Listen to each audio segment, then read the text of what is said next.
खबर संग्राम चैनल में आपका स्वागत है। आज हम जो है राष्ट्रवादी जनता पार्टी के सचिव से रूबरू हम बात कर रहे हैं और आइए चलते हैं उनसे पूछते हैं कि जो आंदोलन कर रहे हैं उनका मुद्दा क्या है। उनसे बात करते हैं। बताएं आपकी आंदोलन की जो मुद्दा है उसका क्या है। जी हाँ, नाम है मेरा भगत सिंह महदेल, राष्ट्रवादी जनता पार्टी में राष्ट्रीय सचिव हूँ और पिछले कई वर्षों से इस पार्टी के साथ में जुड़ा हुआ हूँ। वैसे मूल रूप में मैं एक सरकारी कर्मचारी हूँ, अब रिटायर्ड हूँ। तो बहुत 1994 से एक क्रिमिनल केस जिसमें एफआईआर मैंने दर्ज कराई थी वो आज तक पेंडिंग है, जबकि हकीकत ये है कि उस केस के सारे सबूत वर्ष 1997 तक ही अदालत में पहुंच चुके थे। सारे सबूत अदालत में वर्ष 1997 में पहुंच चुके थे। सिर्फ उसकी विशेष बात यह है उस केस की कि जो मजिस्ट्रेट उस केस को सुन रहा था उसने अपराधियों के इशारों पर एक गलत आदेश पारित कर दिया था, जिसके कारण वो स्वयं भी अपराधियों की श्रेणी में आ गया।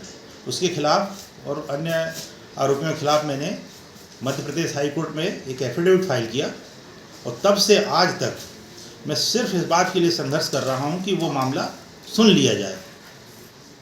अभियोजन के बाद ही केस का फैसला आता है, ये कानून है। बिना अभियोजन के कोई फैसला नहीं आता और अभियोजन तब शुरू होता है जब आरोप पत्र जारी हो जाता है। इसके बाद आप क्या करने वाले हैं? हाँ, इससे आगे मैं बता रहा हूँ कि उस केस की सुनवाई शुरू कराने के लिए मैं वकीलों से जैसे मिला, उन्होंने जो बताया कि इसके लिए रिट पिटीशन हाई कोर्ट में लगानी पड़ेगी। हाई कोर्ट में मैंने रिट पिटीशन लगाई। सीके प्रसाद ने बिना कारण दर्शाए मेरी रिट पिटीशन खारिज की, जो कि एक इलीगल ऑर्डर कहलाता है। बुक्स ऑफ लॉ में ये लिखा, इसे अवैधानिक आदेश कहा गया। मैंने जस्टिस सीके प्रसाद के खिलाफ शिकायत संसद को भेजी और संसद के सामने धरना भी किया। साथ ही साथ मैंने सुप्रीम कोर्ट में एसएलपी फाइल की, लेकिन सुप्रीम कोर्ट से भी मेरी एसएलपी को बिना कारण दर्शाए single line order SLP is dismissed खारिज कर दिया गया। अब कानूनी प्रावधानों के अनुसार मैं केवल संसद से ही इस केस की कानूनी कार्रवाई आगे बढ़ाने की परमिशन प्राप्त कर सकता हूँ।